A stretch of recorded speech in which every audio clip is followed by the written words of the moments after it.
Hi guys, how are you all today morning? Good morning. Today is 28th July 2023. My name is T.S.V. Raghavan and I live in Chennai, Tamil Nadu, India. This is my spiritual vlog on YouTube. Haribol TRSV Nectar NECTAR Nectar.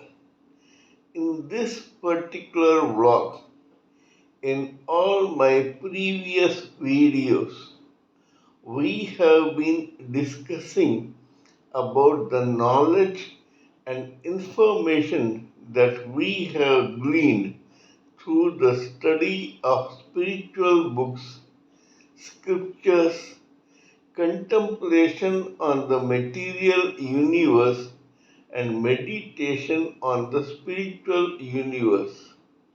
This particular video in the vlog is no exception to that rule. In fact, it is a mere continuation of what we have been doing in all my previous videos. Kindly subscribe to this vlog and press the bell icon so that I may keep reminding you of all my previous and future videos. So let us continue with the topic of discussion for today's video. In the past few videos, we have been trying to understand the human psyche in the life of a living entity. We know by now that the psyche of a human living entity differs from one birth to another. However, the memories of the past psyche and its karma may be stored in the superconsciousness of that particular living entity, and probably it influences the psyche of the future birth. How it happens, we will know now. In fact, as far as the psyche of a human, a living entity is concerned, there are four major factors that provide the foundation for the building up of a psyche of a human living entity. Besides these four major factors, there may be other subsidiary factors too, like the company of that living entity that he or she keeps in a particular lifetime, his or her atmosphere, circumstances, maturity, evolvement, wisdom, experience, maturity, etc. However, the four major factors that lay the foundation for the building up of a human psyche are as follows. A human being takes several births as a human being before reaching a particular lifetime. These births and deaths build the psyche of that particular living entity through his or her maturity, experience, and karma in those births. When a person takes a birth, he or she does some karma. Of this karma, around 75% could be worked out in that particular lifetime itself. However, the rest 25, which remains still unworked during the day after the death of that particular living entity, is stored in the superconsciousness of that particular living entity. This goes on and on with several births and deaths as human beings in the life of that living entity. Now, these unworked karmas join together to become a reservoir of unworked karma that is stored in the superconscious memory of that particular living entity. This unworked karma is known as Sanchit karma.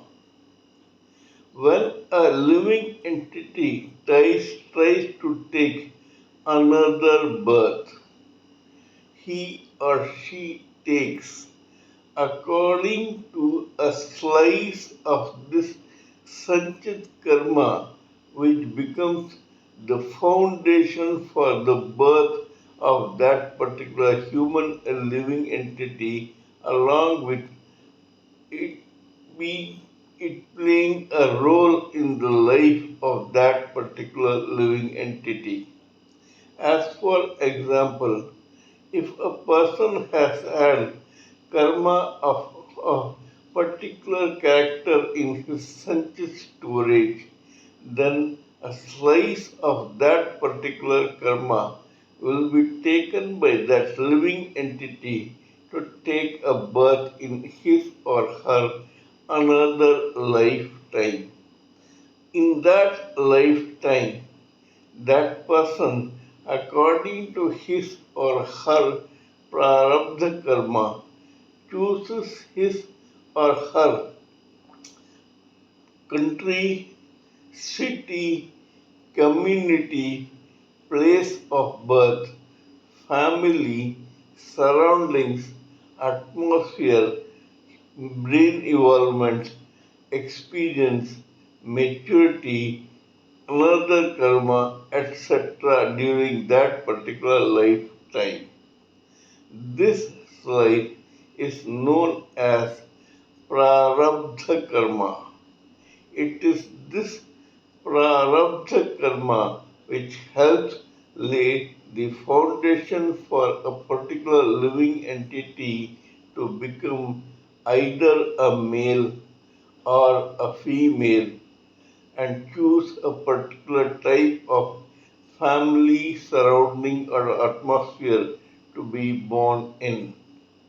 A potter, an electrician, a carpenter, a plumber, a lecturer, a teacher, an intellectual, a doctor, a businessman, an engineer, a lawyer, etc. are various professions to which different living entities are born according to their prarabdha karma.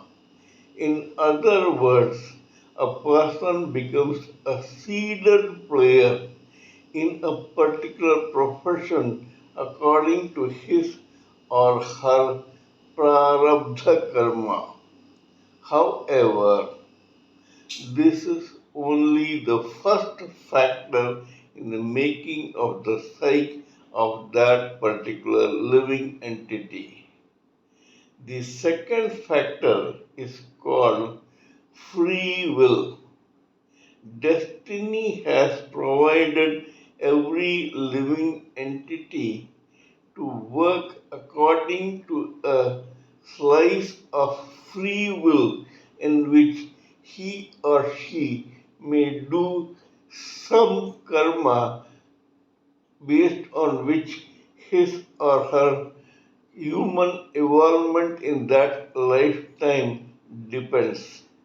As for example, person may live according to his or her prarabdha karma all his or her lifetime, but it does not happen that way.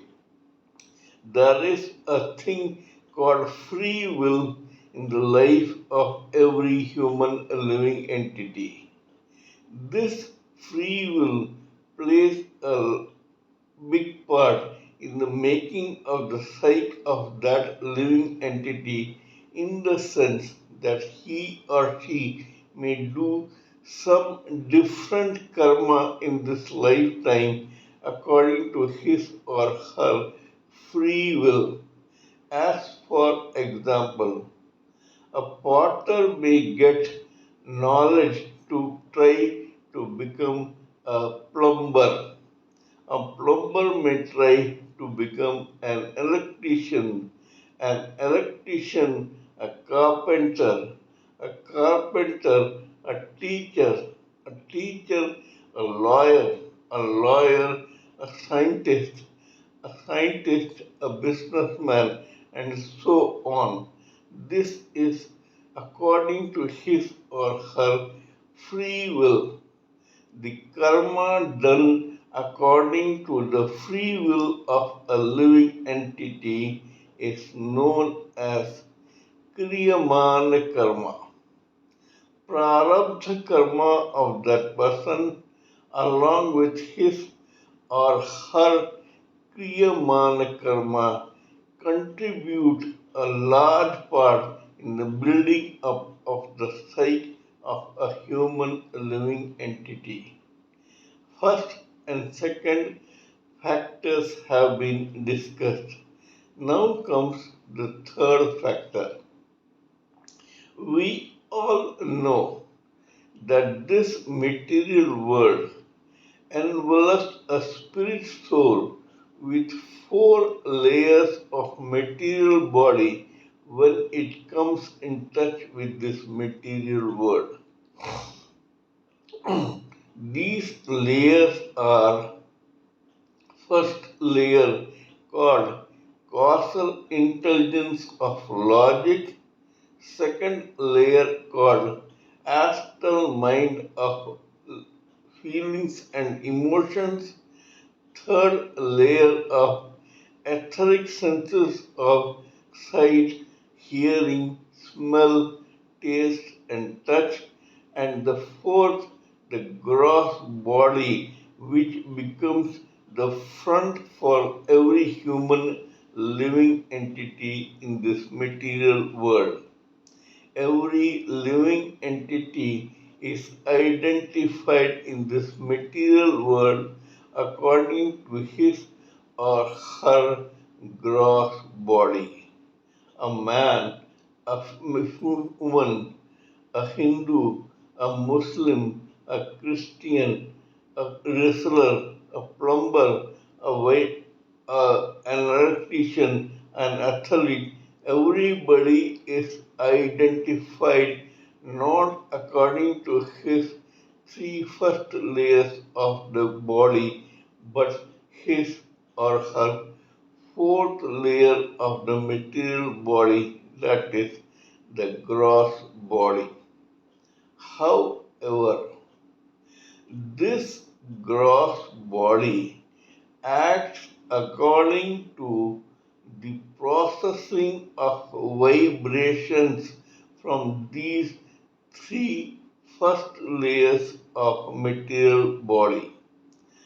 These first three layers are very subtle and are made up of the first element that makes the material body, that is the ether. Vibrations are continuously formed and sent and transmitted by each one of these layers of subtle body to a mass of tissue called the brain. This brain occupies the cranium of the gross body of a living entity. According to the evolvement of that particular living entity, this brain receives and processes these vibrations from his or her subtle bodies, mainly causal intelligence, astral mind, and etheric senses. Thus, the vibrations received, welcomed, accepted, processed, and transmitted by that brain to the rest of the gross body of a living entity depend on that particular living entity's involvement in the society. In other words, vibrations processed by the brain of a monk, a heretic, a sannyasi, a rishi, a maharishi, a researcher, a scientist, a professor, a businessman, a musician, an actor, a writer, a plumber, an electrician, a carpenter, etc., will be very, very different from each other's vibrations. It could be possible that the same type of vibrations may be sent by the layers of subtle body of every living entity.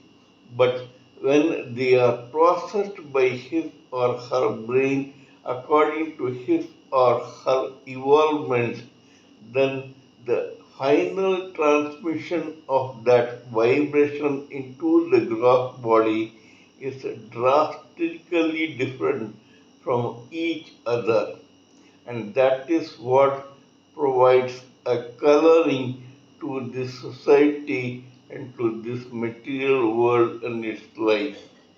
That is why this particular society has different types of living entities. This said, let us discuss a particular case history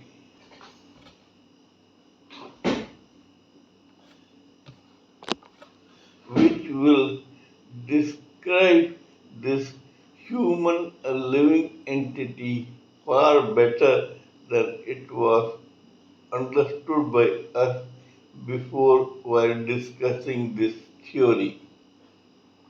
Let us continue with that particular case history. There is a family called Chaubal which was settled in the commercial city of Mumbai, which was previously Bombay and which was the capital of and still is the capital of the state of Maharashtra in India. This Chaubal family belonged to the upper strata of the society. The members of this family were not only financially affluent, but they were all quite educated and talented and qualified in different fields. One girl was born in this family of Chaubals in the year 1942. This girl was christened Devyani. Devayani became this girl's full name and her complete name became Devyani Chaubal. This was her complete name. Just like the other members of this family, this girl also got educated in reputed schools and became quite fluent in English and in general knowledge. This girl concentrated on the Bollywood, which was the thriving film industry of Bombay right then. That is, it was already thriving when this girl became a young teenager.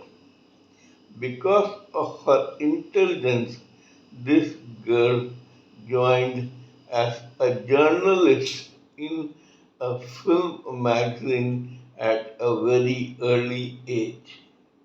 All this was probably because of her prarabdha karma.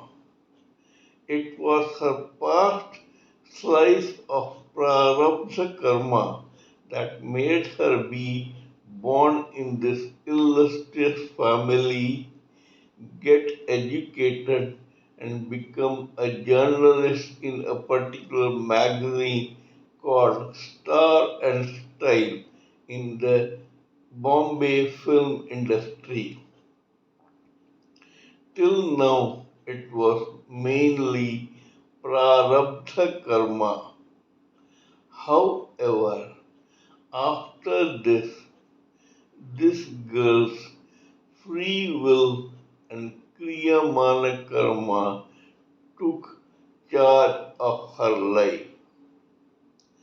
This girl, fortunately or unfortunately, had a malicious brain, a caustic tongue, and a vitriolic pen which she applied to her profession under the pretext that she was trying to tell the truth about what she was writing, and this she used to expose the sensitive side of the film industry to the public.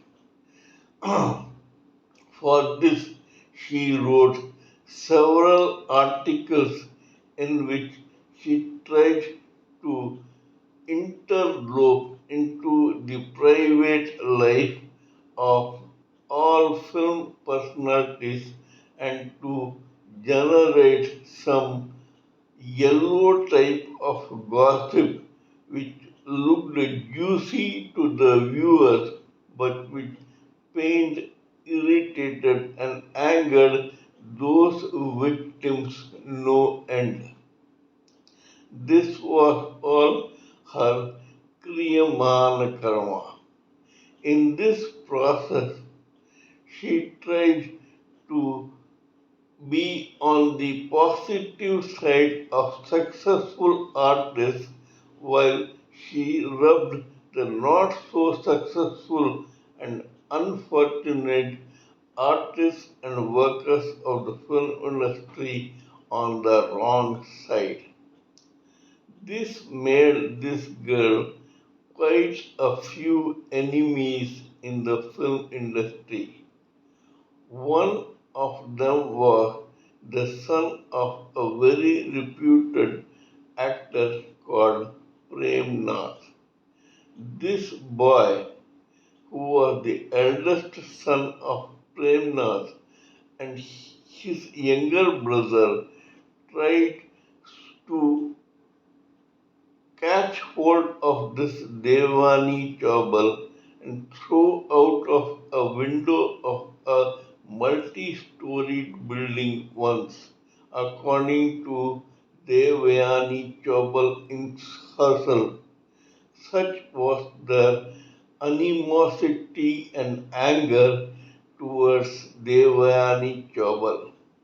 Not only that, there were quite a few incidences where several film personalities wanted to beat her up, bash her up, or take her to court for her malicious remarks towards their own personal life and their near and dear ones. Ultimately, during this fracas, because of her Kriyamana karma, Devyani Chaubal one day tried to escape being attacked by some people, and in that process she fell, broke her bones, and got a cerebral hemorrhage resulting in a massive stroke. This paralyzed one side of her body completely, and she was reduced to remain in the wheelchair for the rest of her life. This woman, who had been born in her prarabdha karma in an affluent family and who earned quite a few rupees during her career as a film journalist, was reduced to penury at the end to such an extent that ultimately one character actor who hardly knew her before took pity on her and passed the hat around in the film industry to collect some money for the medical and other expenses of Devyani Chaubal. This came to 25,000 rupees, and she could have used it for her life and her expenses, but before she could do this, she died a pauper and got a pauper's funeral. Such is how the mighty have fallen in this world. It is said it is but a step from the sublime to the ridiculous. This girl took one step while escaping being attacked, and that step cost her not only her career but also her life. For the next 10 years or so from the day she got a stroke, she suffered so much that she regretted every moment of her acidic, vitriolic, and malicious career as a yellow journalist. This shows how the psyche of a human being is built. While talking about the factors that influence the psyche of a human living entity, I talked about the first three factors. I have to talk about the fourth factor also. This factor also plays a major role in the building up of the psyche of a living entity. This factor is known as false ego. This false ego is an ego which emanates out of the fact that a living entity identifies himself or herself with his or her gross body in that particular lifetime without realizing that this gross body changes with every lifetime. In the case of Devyani Chaubal also, she probably identified with her gross body, as a result of which, because she was quite beautiful and attractive, she was sarcastic towards the other artists of the film industry, saying that she was more beautiful and lovely than most of them. This irritated these artists, especially the female ones, no end. Here we can see that the psyche of Devyani Chaubal depended on all these four characters besides her atmosphere, upbringing, surrounding, company, etc., playing subsidiary roles. In her prarabdha karma, she was born in an affluent surrounding. In her kriyamana karma, in the beginning, she got a job which made her popular in the eyes of viewers all around the country and the international world which craved for yellow journalism. However, the same Kriyamana karma resulted in her getting uh, and being attacked by others because of their anger and vindictive position against her, and the trying to wreak vengeance on Devyani Chaubal. These attacks resulted in her developing a stroke that left her paralyzed for the rest of her life. Her dying as almost a pauper was her own doing thanks to her Kriyamana karma and the brain of Devyani Chaubal, which took vibrations from her etheric senses and astral mind of feelings and emotion, and not those from the causal body of intelligence and logic. This is how the mighty fall. In this case, probably her prarabdha karma was worked out in this particular lifetime itself, but probably some residue of her kriyamana karma is still remaining unworked, as a result of which it will become a part of her already existing sanchit karma. Thus, in her next birth, the slice of prarabdha karma that she is going to choose to be born again may not be as attractive and positive as it was in this particular birth. We must all take a lesson from the life of people like Devyani Chaubal. Here it shows that our free will and our kriyamana karma should be used with caution lest it may color our sanchit karma otherwise or in a more negative fashion. It must be decidedly positive so that when we take a slice of our prarabdha karma in the next birth, our psyche will be far better than what it is in this particular birth.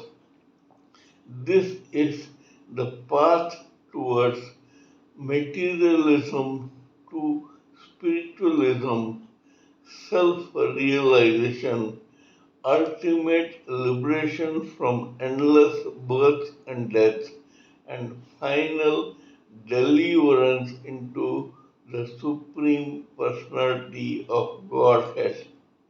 We must make sure that we do not do anything which will be detrimental to the psyche of our own living entity. Whatever we do must evolve us more positively than it did during our lifetime in this particular birth. Kindly let me know what you think of my talk on this particular subject and this theory and story. Please give me your own expert views, thoughts, and idea so that I may blend everything together for the sake of this society and for its welfare, evolvement, and education. Before concluding, let me remind you that I am also a published author with Amazon Kindle and paperback. I write on spiritualism, fiction, and assorted subjects. Spiritualism happens to be my favorite subject. Till we meet in my next video, it is good morning from TSV Raghavan